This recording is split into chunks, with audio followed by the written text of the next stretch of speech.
Hope on the Hard Road podcast, where you and your family can find community, find encouragement, and find hope for the road ahead. You don't have to worry about 20-year-old Jed because you will have lived 20 years more with your son.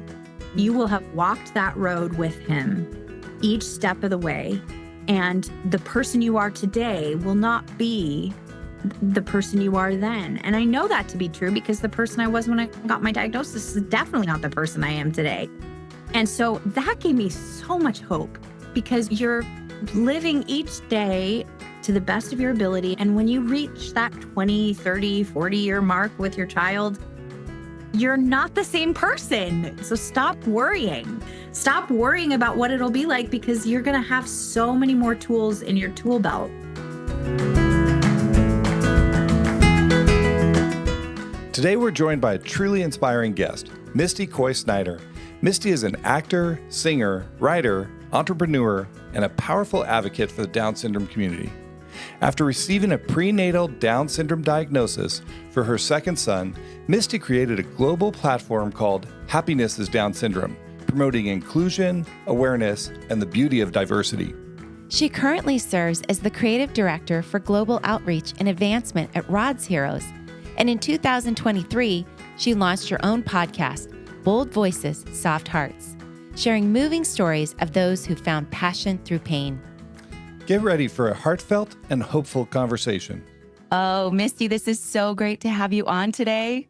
Oh, it is such a joy to be here. Thank you so much for having me. You bet. We are so excited. We were introduced by a mutual friend, Angela O'Brien, who does the Especially Organized podcast. And we are so excited to get to meet you today. We know you do fabulous things. And so we'd love to have you just share a little bit about your story, a little bit about yourself and where you're at right now. Oh, absolutely. And I'm so grateful to Angela for introducing me to you and all the wonderful work that you both are doing. Thank you. I'm Misty. I grew up on the coast that you're on and studied performing. I'm a musical theater actor and spent most of my youth and upbringing in plays, performing, singing in church with my mom, being in plays. And that was the trajectory of my life. And I moved to New York City in 2008 and fully pursued my acting career, had some success there and continue to have endeavors in that way. My life has definitely taken a turn I would not have expected really fully due to Jed, my son with Down syndrome. I'm here in the space with you, just trying to advocate, raise awareness, shine light on the joy of my son, and just kind of tear down those barriers and those walls that so many put up when it comes to disability, including myself. Before I had Jed in my life, I really didn't know anybody that had an intellectual disability, not on the level that I have with my Jed. And so I've been learning on the job. Oh, man. I love the joy that you bring to this and the enthusiasm towards awareness and also that, where you are in life. But it probably didn't start that way. So maybe you can take us back, when you first got a diagnosis with your son and kind of through that process and how you got to the point where you are now. Well, I think so many times the people that you see with the most joy have probably gone through some things, right? And because you've come out the other end and you know how fragile this life is, how precious it is. And I always get emotional talking about my diagnosis because, I was just like you guys, like my husband and I wanting to build a family. We have a beautiful 7-year-old boy named Clay, and he was around 2 when I realized I was pregnant. And I hadn't done any testing with Clay. We found out at the regular time when you can tell the sex of the baby that he was going to be a boy, but I hadn't done any testing. And so when this pregnancy came, it felt different. My instinct was it's a girl and I want to find out if it's a girl. And so I want to get this test to find out as soon as possible if it's a girl, because I want to have all the girl things. I want to have like bows and, all the things. And I was convinced that it was a girl. So I had the prenatal testing done. Honestly, I don't even recall them saying this is going to be the test that can tell if there's any genetic anything. I was just like, okay, yeah, check that box. I realized some time was elapsing and I hadn't heard back. I called a couple times, didn't reach anybody. And I looked on the portal, nothing. I was like, that's kind of weird. And I remember on a Friday morning, I was a part of this Bible study that I was leading worship for. So it was a busy morning where I was singing. I was exhausted. Those first trimester moments, I came home, got in bed, and turned the ringer on my phone off. And then it was like I jolted up and looked at my phone. And even though the ringer was off, I saw OB. Just, I was like, oh my gosh, I'm going to find out what the baby is. And I answered it. And instantly, the second she spoke, I knew something was off. She said, this is okay. And this is good. Your blood levels, blah, blah, blah. She's telling me all the good stuff. But I knew something was coming and I just didn't know what. I think her exact words were, the fetus has a 9 of 10 chance of trisomy 21. I describe it a lot as like the Charlie Brown want, like I heard what she was saying, but I felt like I was underwater. It was all muddled and I couldn't make sense of it. I said, trisomy 21. I'd probably heard that phrase twice in my life. I was like, you mean like Down syndrome? And she said, yes, I'm so sorry. From that moment, I got up and thankfully, this was right before COVID. This was in 2020. It was March 6th of 2020 and the whole world shut down like 2 weeks later. And my husband on a whim was home. My older son was napping.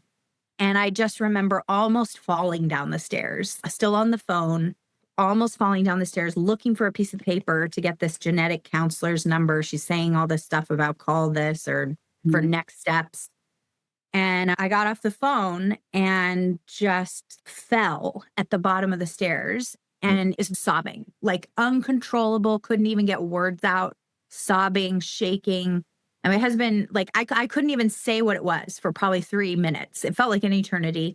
And when I finally said, they think the baby, oh, and by the way, at the end of the conversation, I said, what is the baby? What am I having? Yeah. Because there's just been trisomy 21 fetus, right? And so that whole moment was just robbed from me because that was the whole reason I got the test, And so I said, our baby, our boy, they think he has Down syndrome. And I'm sobbing. My husband is a man of very few words. He's probably the antithesis of me. When he says something, he really means it.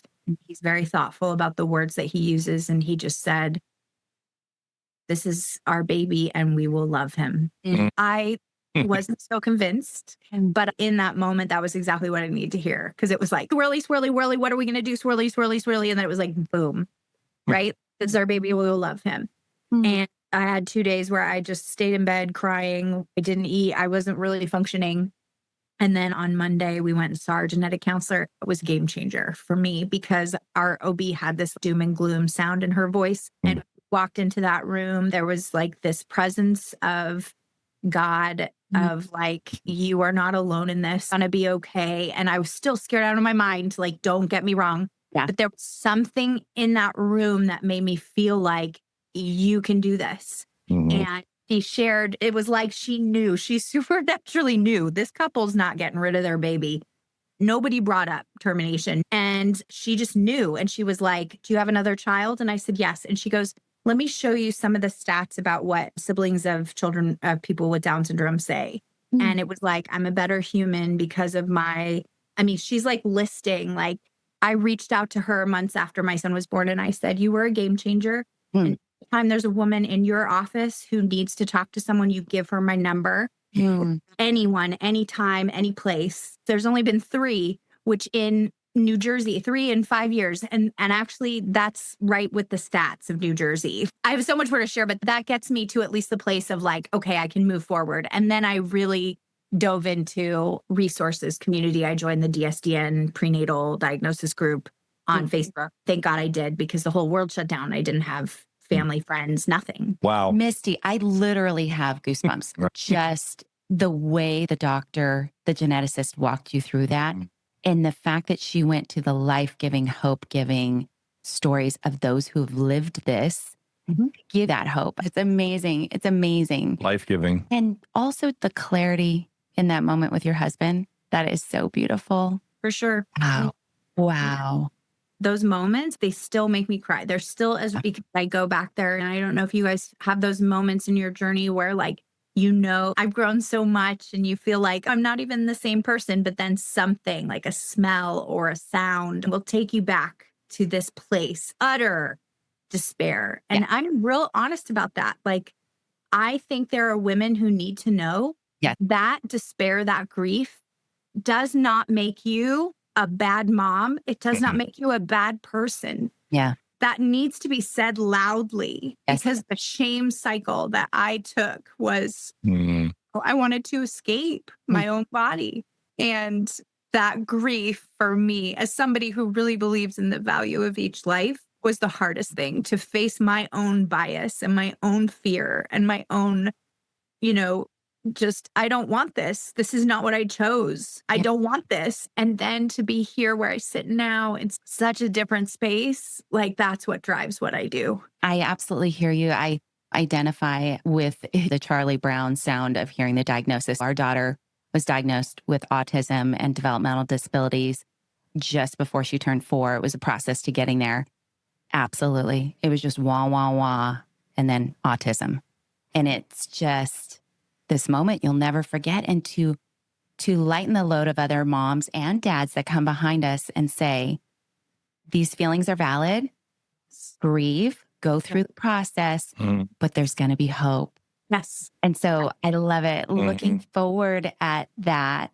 What has this been, in recent years for you as you are advocating now and you started Happiness is Down Syndrome? Yeah. I want to start first by saying, because I've talked to so many parents in this space that are like, I don't know how did you go from such grief to radical advocate? And I want to say this is really important. Everybody is different. We all have different ways of going through this process. Do not compare yourself to me or anyone else's story. We all have our own journey. We all have our own impact. And that can be on a small scale, a grand scale, and everything in between. We all have an impact. In my case, I'm an all or nothing person. So I'm all in or I'm all out. And that has its pros and cons in many ways. But in this way, I was we're talking like devastated in the bed, can't breathe, can't eat, to that genetic counselor moment where I was like, okay, I'm doing this. It was literally like a switch where I was like, okay, well, this is it. Right. And I had another switch moment like that when Jed was born. But really that first one was like, okay, I have two choices. I can be a vegetable in my bed and not be a wife, a friend, a daughter, a mom to my boy now and to the baby inside of me. Or I can choose to get up and care for myself the way that I need to. And for me, that looked like joining community and getting in groups and talking to other moms who were feeling the same things. The beauty of having other moms who were pregnant at the same time and dealing with the same things, that was huge. And I will, to the end of days, be so grateful for the Down Syndrome Diagnosis Network for that space. I still have some of those friends. For me, that was huge. I'm learning, calling people. I called strangers. Tell me about this. My pastor connected me with a mom who lost their daughter a few years ago. She was in her late 30s and had a heart condition that they didn't repair when she was a baby. And she was born a while back, and science has come so far with heart surgery. And so she passed away, some complications, and I called this family and I talked to them for 2 hours, the husband and wife.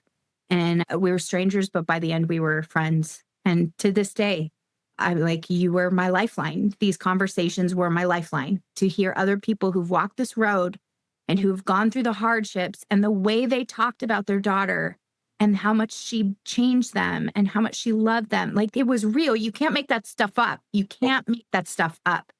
I had so many conversations like that. And I just dove headfirst. And the day that Jed was born, I was like, oh my gosh, there is no greater love. I was overwhelmed with this baby. And I don't know why I doubted it, that somehow it would be different because he had Down syndrome.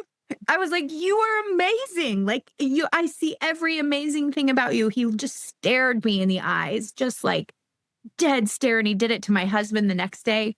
And I was like, did you see it? You see it. He's really amazing. And I'm hooked. And that's what drives Happiness is Down Syndrome. 3 months after he was born, I woke up in the middle of the night and I was singing this musical theater song from your man, Charlie Brown. Love it. And it's called Happiness. And it's all about the simple beauties of daily life.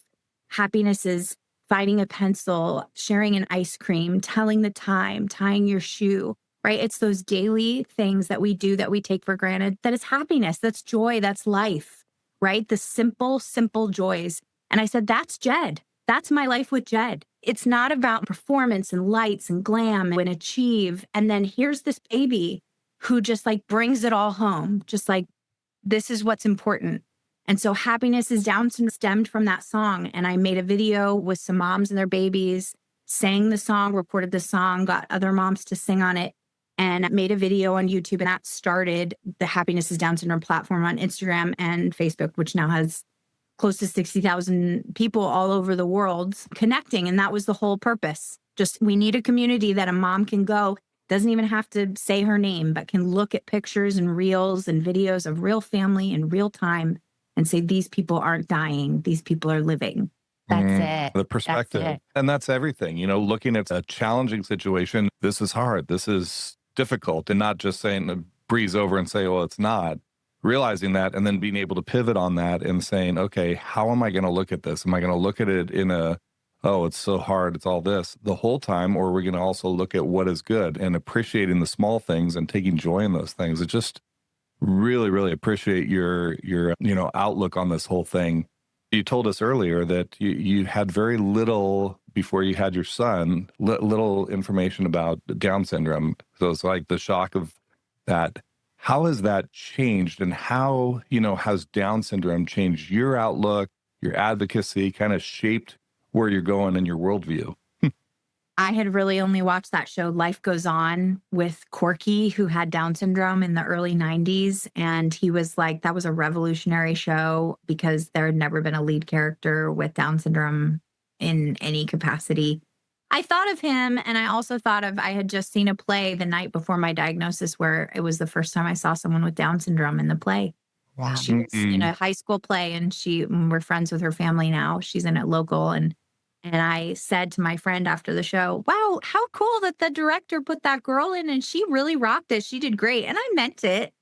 But I had blinders on. I was just like walking my life. Like, I'm a decent person. And the analogy that I use all the time, I think it perfectly paints how I feel, is that you're walking along and you're looking for a certain destination. And as you're walking, you notice this overgrown door. You get curious and walk through the door, and there's this secret garden you weren't looking for. And there might be thorns, overgrown bushes, and there might be things that are hard, things that you don't like, but it's beautiful and it's there. You never would have known it. You would have walked right past it. That's how I feel in the Down syndrome community. My whole life is centered around advocating, is centered around sharing the joy. I'm real honest about my struggles. Jed has had hospital stays that have devastated us financially, emotionally, physically. I'm real honest about it on social media.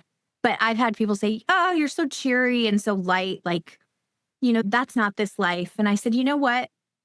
First of all, I do try to share, and I do. So that's not true. But second of all, the world knows about the challenges. Those are on display everywhere. I'm sure you guys have heard, oh, I could never do what you do. You're like, what choice do I have? This is my life. I'm going to make the best of it. But the world sees that. They don't see the joy and the beauty. I didn't see it. I want to put that on center stage. That's my life's mission, Mm-hmm. That is incredibly beautiful. Joy and sorrow mingled together, and often is. I think it's just beautiful that you are so honest and vulnerable with that, yet propelling others, encouraging others to look at that and enjoy it. Enjoy it. Oh, yes. And just share honestly the ups and the downs. No life is exempt of pain and suffering. None. You know what I mean? Like, I have challenges with my typical son. I'm going to continue to have those. But we don't talk about that. We say, oh, it's so much harder because you have a child with a disability. Yeah, there are things that are harder. And honestly, there are some things that are easier. He's just the snuggle bug of my life, right? And then there are some really tough things, and the two can coexist, like you said, right? That's it. So good. It really is. We're looking at just the world and the perceptions. What are some of the misconceptions you're seeing with those that are seeing the Down syndrome community? And how do you address those in your work as an advocate? I think the most blaring thing in the States, and I've gone to Armenia, I'm the creative director of global outreach and advancement for Rod's Heroes, which I can talk about later. But here in the States, I see two extremes. I see glorified, they call it like inspiration porn, like, look, somebody invited this person to the prom, and look, this person ran a marathon, and that's what makes them worthy. So they take it like their performance and what they accomplish in life is what makes somebody with a disability worthy. There's that extreme. And then there's the extreme of obliterate it. Like, just get rid of it. What's the word? A natural selection, right? Disability has been a part of mankind since day one. Absolutely. And we see people with Down syndrome in history books and ancient paintings and all sorts of things. Finding that space between you're a saint and you're selfish for choosing to have your child with Down syndrome. What's suffering for that child? How selfish are you to have chosen that? And stupid, right? I've heard so these extremes that neither are true. We are worthy of life and dignity and respect, regardless of our abilities and what we accomplish. We are worthy regardless of how much we make and where we work and where we graduated from, if we graduated, where we grew up. All those things, ableist, like, well, it's okay if they accomplish a lot. No, Right. No. When did we get like that as a society? Right? We are all worthy of dignity and respect.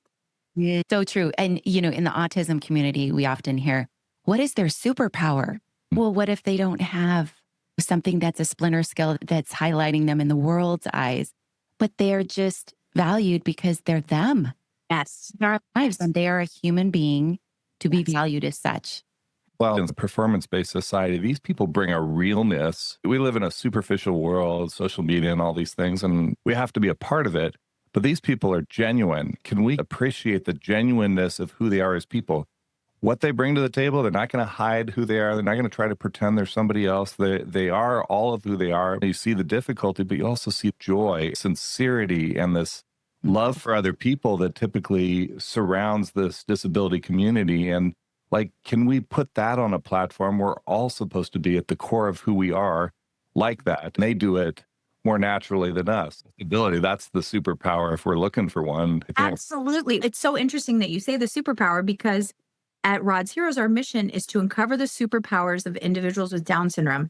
Each of us has superpowers within us, meaning gifts that the world needs, like kindness, love, and respect. And Jed will walk in a room and give everybody a hug. And I guarantee you that half those people probably haven't had a hug in a day or two. In the society that we're in, where we're getting more and more divided, both physically and politically, spiritually, emotionally, every way, to have someone like Jed walk in and just like break that tension, like not even pay a mind to vibe in the room, just I'm hugging you, like it or not. It's a superpower. That's his way of making the world a brighter place. We all have those gifts and those contributions. What makes me unique, what makes you unique, those are our gifts to the world, just as people. I've seen with our own daughter, her voice will be heard by people. I could say the exact same thing and they'd be like, what? No, and not even receive it.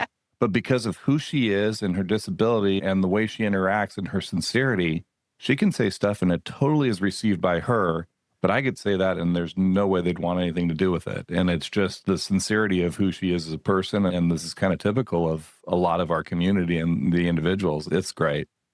Looking at it, what kind of supports do you see that you've had put in place, whether medical, educational, emotional, for your own well-being or for the entire family, have you found most helpful along this journey?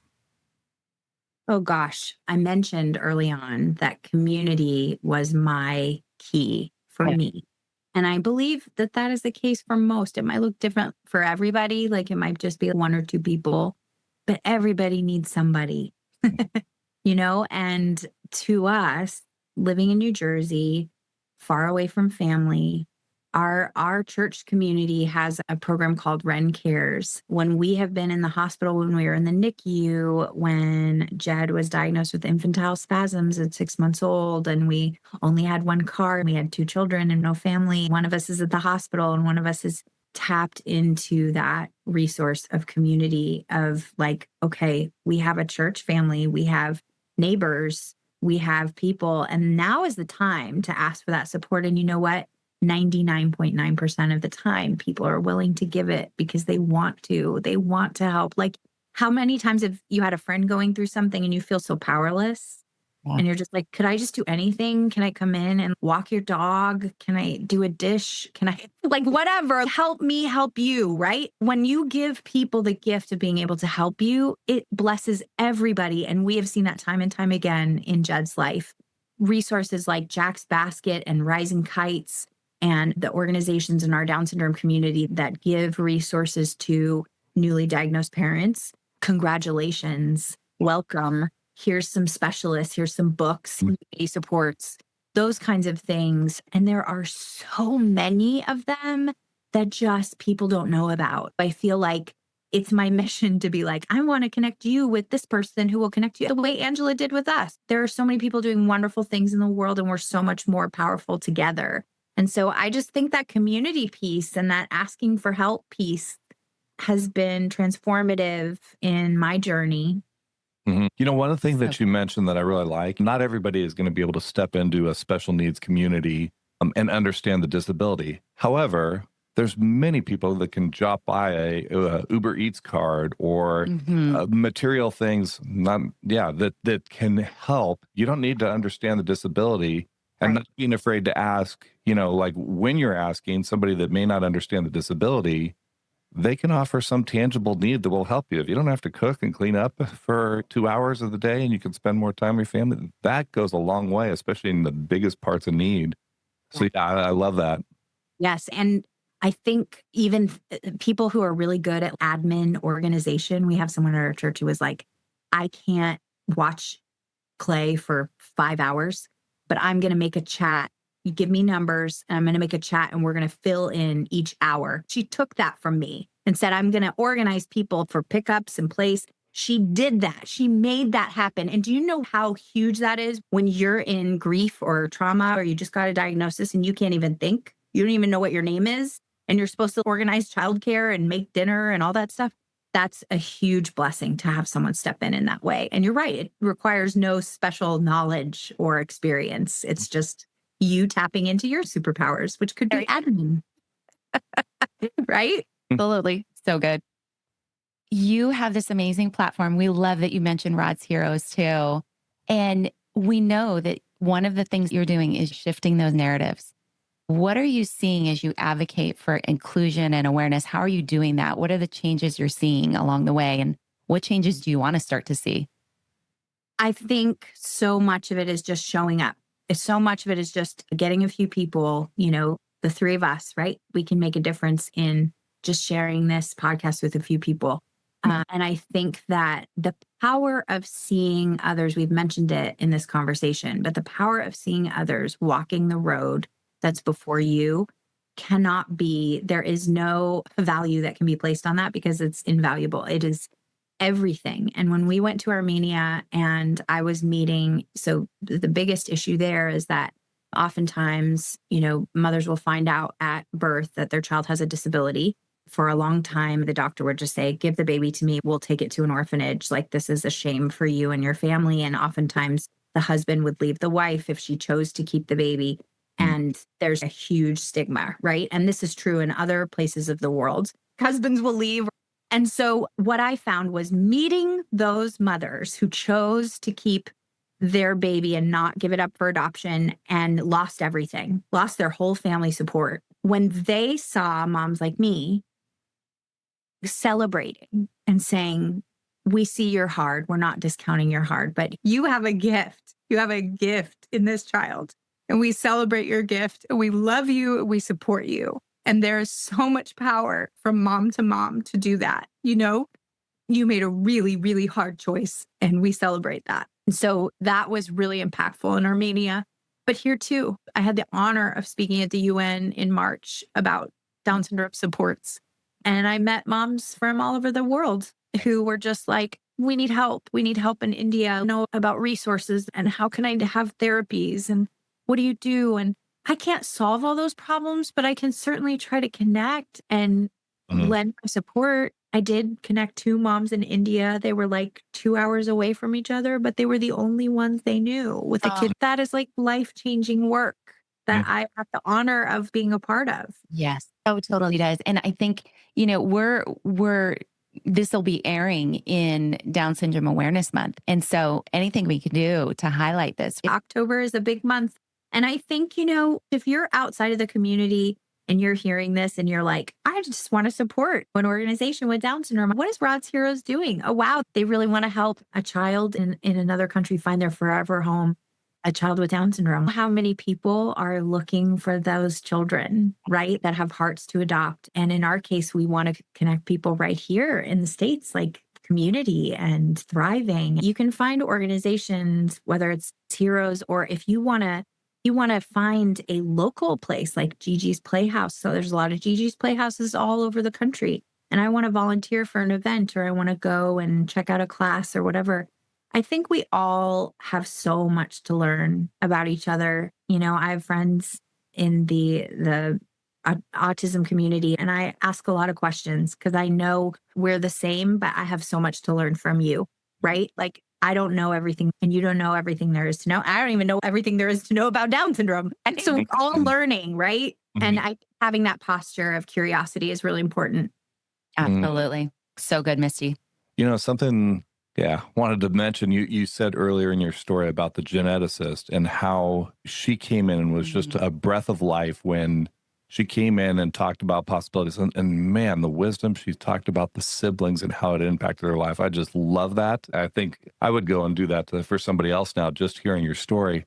What advice would you have for a parent that just got that diagnosis and it feels devastating? You feel that overwhelm, and yet there is life further down the road with this. I would say not to be in a rush to get out of the feelings of discomfort. Because the more we push it down and the more we deny it, the more it'll come up later. So I feel like just take the grief and give it a big hug and be like, this is hard. This is different than what I thought. And there's grace for that. Give yourself grace. Like, don't expect to have a perfect answer to something you weren't expecting. Why do we think we have to have this perfectly? I was so ashamed at my response. And that came from some people being like, a baby is a blessing, like almost like snap out of it, right? And you're like, but you haven't walked in my shoes. You don't know what this feels like. And we can't minimize that grief. So I would say give that grief like a big old hug and be like, okay, I'm feeling it. I'm in all the feels. Don't stay there. Do whatever you can to reach out to somebody, to read something hope-filled, right? Like don't go to Google because Google tells you all the things that could go wrong and half of them don't even happen. And some things that you don't expect do happen. So there's no predicting the future. The community that you are in, there's a wonderful organization called Nothing is Wasted. And their whole premise is to connect people who are in similar stages of grief so that you can walk through things, whether it's a divorce or a death or whatever, so you can walk through those pains and not shame yourself or others and just be there in the grief. And then slowly you'll be able to rise out of that. Yes. Well, one of the things I love that you are identifying this is a very real emotion that you're going to go through the journey. And something we haven't probably said yet, but I'd like to just highlight is you got 2 people that created this baby in the same house in cases, right? Like that are going to go through on a different cycle and so forth and giving space for that. So, we're huge advocates. Obviously, we're both here together on a podcast for marriage, and a man and a woman can go through those cycles of disappointment, challenge on a different level and at different times. It doesn't go on our time schedule. It follows its own schedule, and it's often different. Sometimes they overlap, and it's a whole dynamic challenge of marriage and raising the special needs child that I think we can highlight. And it's a delicate thing. And I think that we're all learning that. But I love that you highlighted the importance of fostering in the home of that support of different timelines. That's really important because that one line my husband had was not where my head was. It was the furthest place from where my head was. But then I spent my entire pregnancy being like, okay, Down syndrome. We never got the amnio to confirm for 100% that he had Down syndrome, but it was a 9 of 10 chance. So my head was like, okay, he has Down syndrome. When he was born, I was like, woohoo! Whereas my husband, he has acknowledged that there was a little bit of like, maybe he won't have it. Yeah. And then did, right? I love that you highlighted that. Holding space for all of those things and no way of experiencing it is wrong. We're all doing the best we can with what we've been given. That's right. That's so true. Mm-hmm. So, Misty, what is going on lately for you, your family, and what's next for Happiness is Down syndrome? Well, Happiness is Down syndrome is right where it always dreamed it would be, which is very kind of fluidly run. I spent all these years kind of like going uphill, like, okay, I'm going to reach out to this person today. I'm going to almost like putting on a podcast. It's so much work to make that thing happen. And so I really did that a ton for years. And then something happened maybe a couple years ago where it's like the whole community got it. And I had been saying for years, if you want to collaborate, if you want to post something, just add me. Add Happiness is Down syndrome. This is a neutral place for you to come. And it finally clicked. And now it kind of runs itself. It's like a family wants to share their story and they collaborate with me. Every once in a while, I'll reach out or a family will reach out and I do the posting. But that's the beauty of social media. As something beats in your heart, you can share it. Happiness is Down syndrome. I want to help you share that and get it out into the world too. So Happiness is doing great. My family, my boys are, I'm so proud of my boys and the way that they have rolled with the punches of these years. Jed's going to be 5 in August and it's just mind blowing because it feels like a blink and yet it feels like a lifetime. And I just think about all we have endured as a family and these hospital stays and these really, really tough things that honestly, it's not really about the diagnosis. Jed would get sick and it takes him a lot longer to get well. We had a lot of hospital stays with oxygen and breathing sort of things, not because anything's wrong with his lungs, just because it's harder for him to get over something that you or I could get over pretty quickly. I'm just so proud of my boys and their resilience and their kindness. And my older son's just as, his teacher's telling me, oh, he's great at this and great at this. And I'm like, okay, that's fine. But what kind of person is he? Like, I just want to raise a kind human. Forget about the grades. Like he's in first grade. What about, and she's like, oh, Misty, he's the first person to ask people how they are. He's just a kind boy. And he learned so much from his brother with Down syndrome and vice versa. And I couldn't be prouder of that. And my husband and I just continue to do the best we can with what we've been given one day at a time. We have our challenges just like any family, but I think it's a success just to get through the day and be like, okay, we made it through today. We'll see what tomorrow brings. The best stewards of what we've been given. That's huge. Something we love to do, and this podcast has been unique because there's tons of hope that you're bringing to the table. It's really inspiring. What is one thing that you'd like to leave with our listeners that would bring hope for the road ahead? Oh, gosh. I think someone said to me, we haven't really talked too much about worry, but I'm sure we could connect very deeply on this level. When you're a parent on this journey, there's a lot of worry that's spoken, but more so unspoken, like those quiet worries that will creep up at night. I remember one time Jed was probably 1 or something, and we were in the trenches. In those first couple of years with Down syndrome, you've got more specialists than you even know existed. When we're like at a new doctor every day, it seemed like. And it's not quite like that anymore, thankfully. But in the beginning days, it was a lot. And I remember just worrying, how are we going to do this? How are we going to pay for this? So much worry. And I remember a very wise person said to me, Misty, you don't have to worry about 20-year-old Jed because you will have lived 20 years more with your son.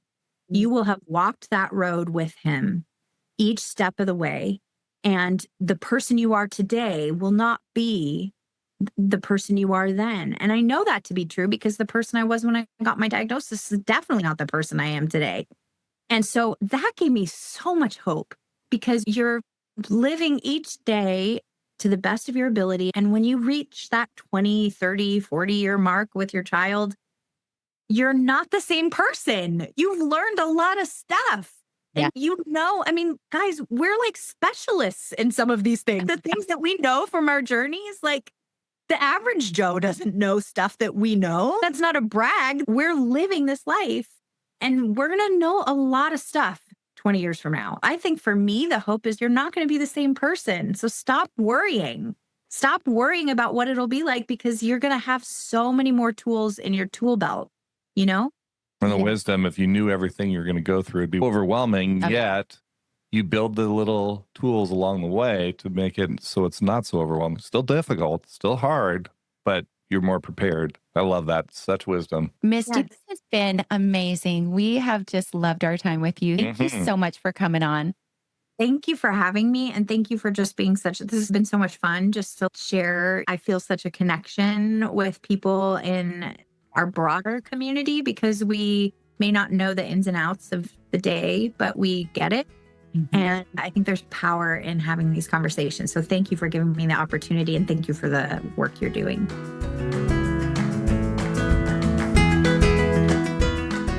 Check out the show notes to find resources and contact information for today's episode.